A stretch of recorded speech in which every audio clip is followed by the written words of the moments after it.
విఘ్నాలు తొలగాలని వినాయకుడిని పూజిస్తారు. బంగారం కొనాలంటే పెద్ద విఘ్నం అధిక తరుగే. మీ లలిత జ్యువెలరీలో తక్కువ తరుగు. బంగారు నగలు తరుగులో 1% తగ్గింపు. వజ్రాభరణాలు క్యారెట్ కు 5,000 తగ్గింపు. ఈ రెండు రెఫరెన్స్లు ఉన్నాయి. ఈ రెండు రెఫరెన్స్లను బట్టి నేను చెప్పాను. ఉత్తరాన ఉన్నటువంటి వంశం పండిత్ జవహర్లాల్ నెహ్రూ గారి యొక్క వంశం. వారి కుటుంబ సభ్యులు ఇప్పటి వరకు దేశాన్ని ఎక్కువ కాలం పరిపాలన చేశారు. 16 సంవత్సరాల పాటు పండిత్ జవహర్లాల్ నెహ్రూ గారు, మరో 3 పర్యాయాల పాటు శ్రీమతి ఇందిరాగాంధీ గారు పరిపాలన చేశారు. తర్వాత రావణ కాష్టమున కల్లోలం ఒకటి చెలరేగి దేశాన్ని అల్లకల్లోలం చేశాను. ఏమిటి రావణ కాష్టం? భారతదేశానికి పక్కనే ఉన్న రావణ కాష్టం అంటే శ్రీలంక. అక్కడ కల్లోలం, ఎల్టీటీ ఉగ్రవాదులకి తమిళులకి మధ్యలో ఏదో సంఘర్షణ. అప్పుడు ఇందిరాగాంధీ గారి యొక్క తనయుడైనటువంటి రాజీవ్ గాంధీ గారు ప్రధానమంత్రిగా ఉన్నారు. ఈయన ఆ దేశానికి సంబంధించి ఎల్టీటీ ఉగ్రవాదులకి వీళ్ళకి మధ్య జరుగుతున్న సంఘర్షణలు ఆయన కలుగు చేసుకోవటం వల్ల రావణ కాష్టమున కల్లోలము చెలరేగి దేశాన్ని, మన భారతదేశాన్ని అల్లకల్లోలం చేసే కుట్ర ఒకటి జరిగింది. ఏంటో తెలుసా? తమిళనాడుకు సమీపంలోని పెరంబదూరులో బాంబ్ బ్లాస్టింగ్ అవ్వటం. అలాగే రావణ కాష్టంలో కల్లోలం చెలరేగటం వల్ల రాజీవ్ గాంధీ గారు హత్య గావించబడ్డం. ఆ తర్వాత వాళ్ళ సతీమణి సోనియా గాంధీ గారు 2004 నుండి 2014లో యూపీఐ చైర్పర్సన్గా ఉంటే 10 ఏళ్ల పాటు వాళ్లే అధికారంలో ఉన్నట్టు కూడా మనం చూసాం. కాబట్టి సమీపమైనటువంటి భవిష్యత్తులో మళ్ళీ కాంగ్రెస్ అన్నటువంటిది పునర్జీవితం జరిగేటువంటి అవకాశం అది ఎక్కడి నుంచైనా జరగచ్చు. తెలంగాణ నుంచి కూడా అవ్వచ్చు. సమీప భవిష్యత్తులో ఇప్పటికిప్పుడు ఈ ఎలక్షన్స్లో కాకపోయినా రాజీవ్ గాంధీ గారు, ప్రియాంక గాంధీ గారు లేదా వాళ్ళ వంశాంకురాలు చివరి వ్యక్తి ఎవరు ఉన్నప్పటికీ కూడా భారతదేశానికి సంబంధించి ప్రజల చేత ప్రజల కొరకు ఎన్నుకోబడ్డటువంటి ఈ ప్రజాస్వామ్య ప్రభుత్వంలో ఎప్పటికైనా మళ్ళీ అధికార పీఠం లేదా ప్రధానమంత్రి పదవి ఖచ్చితంగా వారు దానికి దగ్గరగా ఉంటారు. ఈ ఎన్నికల్లో అది జరగకపోవచ్చు, కానీ సమీపమైన భవిష్యత్తులో వాళ్ళ కుటుంబంలో అసలు రాహుల్ గాంధీకి ప్రధానమంత్రి అయ్యే యోగ్యం భాగ్యం లేదు ఆయన జాతకం ప్రకారం చాలా మంది చెప్తూ ఉన్నారు మీలాంటి జ్యోతిష్యులు. రేవంత్ రెడ్డి గారు ఎమ్మెల్యేగా ఓడిపోయారు. కనీసం ఒక్కరు కూడా కాంగ్రెస్ బలం లేదు. కాంగ్రెస్ పార్టీ అధికారంలోకి రాదని చాలా మంది జ్యోతిష్యులు చెప్పారుగా. మరి ఏమైందంటారు? కలియుగంలో 5 ఏళ్లు గడిచినటువంటి మీదట పంచాంగములు పనికి మారినవైపోవు, నవగ్రహంబుల నడక మారినను గురుదేవుల వాక్యం కూడా ఉంది. ఓకే, సో మీరు మెజర్ చేసే మెజర్మెంట్స్ కి అతీతవంతమైనటువంటి స్థితిగతుల్లో కలియుగంలో 5 ఏళ్లు గడిచినటువంటి మీదట ఇప్పుడు 5,124 సంవత్సరాలు పురస్కరణ చేసుకున్నాం మనం. 5,000 సంవత్సరాల నుంచి అంటే 100 ఏళ్ల నుంచే ఇలాంటి ఆటపోట్లు స్టార్ట్ అయ్యాయి. ఇంకా మనం అనుకున్నటువంటి గ్రహగతులు 30 నెలల్లోనే మందగమనుడైనటువంటి శని ఇక్కడి నుంచి ఇక్కడికి వెళ్తాడంటే 3 రోజుల్లో కూడా ఆయన ట్రావెల్ చేయొచ్చు. ప్రపంచంలో వింతలు విచిత్రాలు ఇంకా జరగబోతున్నాయి. కాబట్టి బ్రహ్మం గారి యొక్క కాలజ్ఞాన ప్రకారంగా సోనియా గాంధీ గారి యొక్క నేతృత్వంలో ఉన్నటువంటి వాళ్ళ కుటుంబ సభ్యులు, ప్రియాంక గాంధీ లేదా రాహుల్ గాంధీ, వీళ్ళ ఇరువురు లేదా వీరి కుటుంబ సభ్యులు చివరి వంశాంకురం ఉన్నంత వరకు భారతదేశానికి సంబంధించిన ప్రధానమంత్రి లేదా ఆ అధ్యక్ష పీఠానికి దగ్గరగానే వీరు ఉంటారు. ఇది సమీప భవిష్యత్తులో జరిగి తీరుతుంది. అందులో భాగంగానే ఇక్కడ కాంగ్రెస్ పార్టీ అన్నటువంటిది అందరూ అనుకుంటారు ఇంకా అయిపోయింది, కాంగ్రెస్ ఏమీ లేదు, దాన్ని ఎవరు ఏమీ చేయలేరు. బ్రహ్మం గారి యొక్క కాలజ్ఞానం. బికాజ్ నేను సనాతనమైన ధార్మికవాదిగా బీజేపీని నేను ఇష్టపడతాను. నేను కాంగ్రెస్ ను పొగడట్లేదు, ఉన్నటువంటి వాస్తవికమైనటువంటి పరిస్థితులు అట్లాంటివి. కమింగ్ టు ఆంధ్రప్రదేశ్, జగన్మోహన్ రెడ్డి గారి యొక్క పేరు జగన్. గా నా అక్షరాలని సంయుక్త అక్షరాలు అంటారు. వారి పేరులో కూడా 2 అక్షరాలే ఉన్నాయి.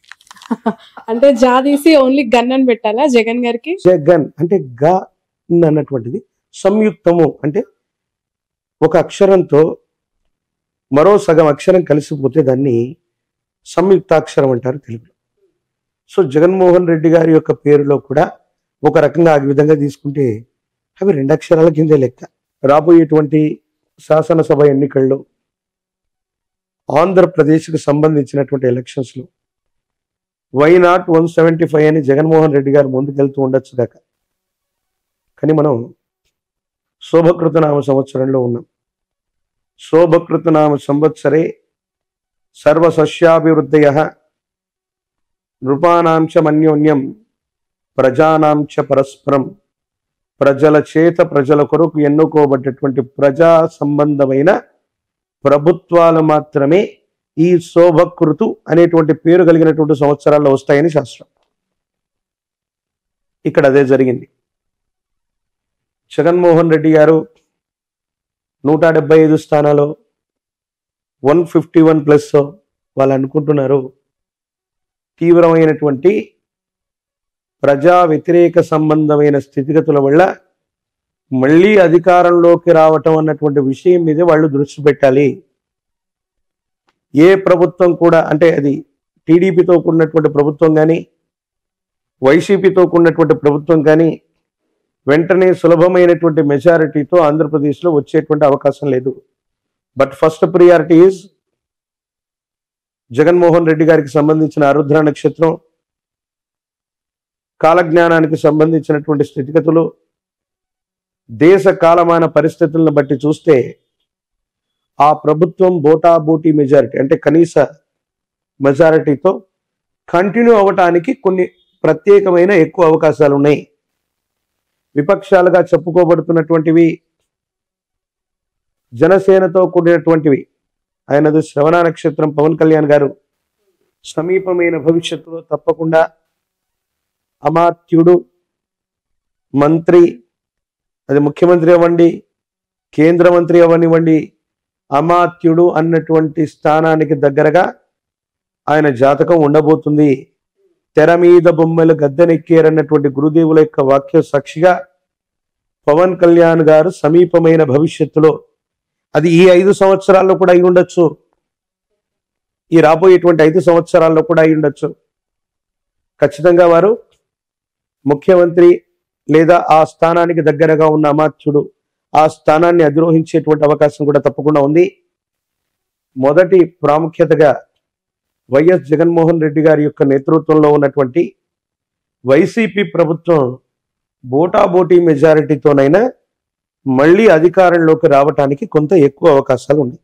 అవకాశాలు జగన్ ఉన్నాయంటున్నారు, పవన్ కళ్యాణ్ గారికి కూడా లేకపోలేదు అంటున్నారు. ఎలా సాధ్యమవుతుంది? వైసీపీ ప్రభుత్వం వస్తుంది, అవకాశం ఉంటే జగన్మోహన్ రెడ్డి గారితో పవన్ కళ్యాణ్ గారు కలిసి పనిచేయకూడదా? అవకాశాలు ప్రస్తుతం ఏపీలో కనిపిస్తున్నాయి. ఒకవేళ జగన్మోహన్ రెడ్డి గారి యొక్క ప్రభుత్వం బోటాబోటీ చెప్తా, 2009 సంవత్సరంలో ప్రజారాజ్యం పార్టీ వచ్చింది. దేనికి వ్యతిరేకంగా వచ్చింది?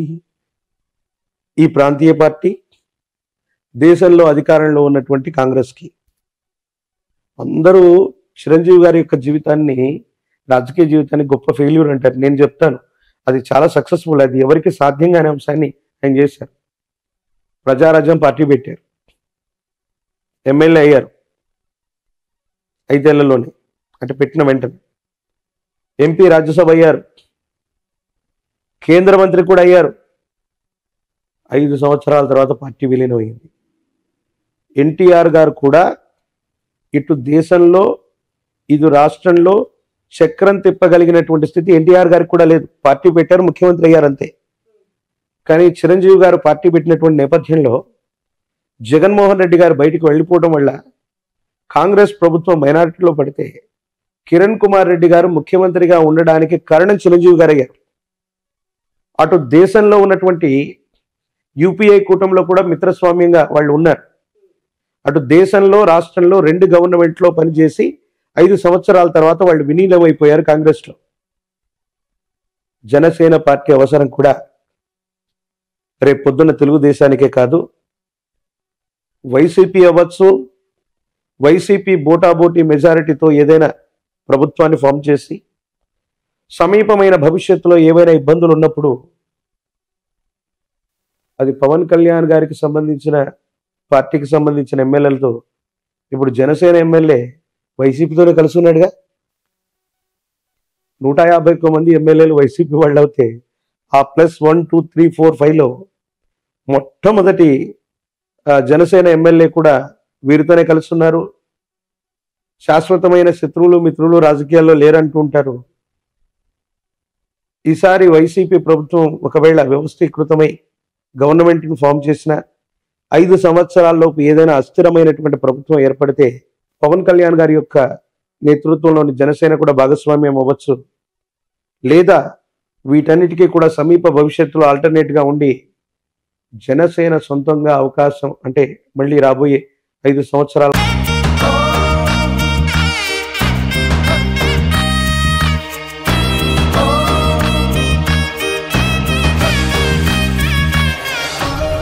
విఘ్నాలు తొలగాలని వినాయకుడిని పూజిస్తాం. బంగారం కొనాలంటే పెద్ద విఘ్నం అధిక తరుగే. మీ లలిత జ్యువెలరీలో అది లేదు. మార్కెట్లోనే తక్కువ తరుగు. వినాయకుడి కటాక్షంతో అందరింట్లో బంగారం, వజ్రం, వెండి నిండాలి.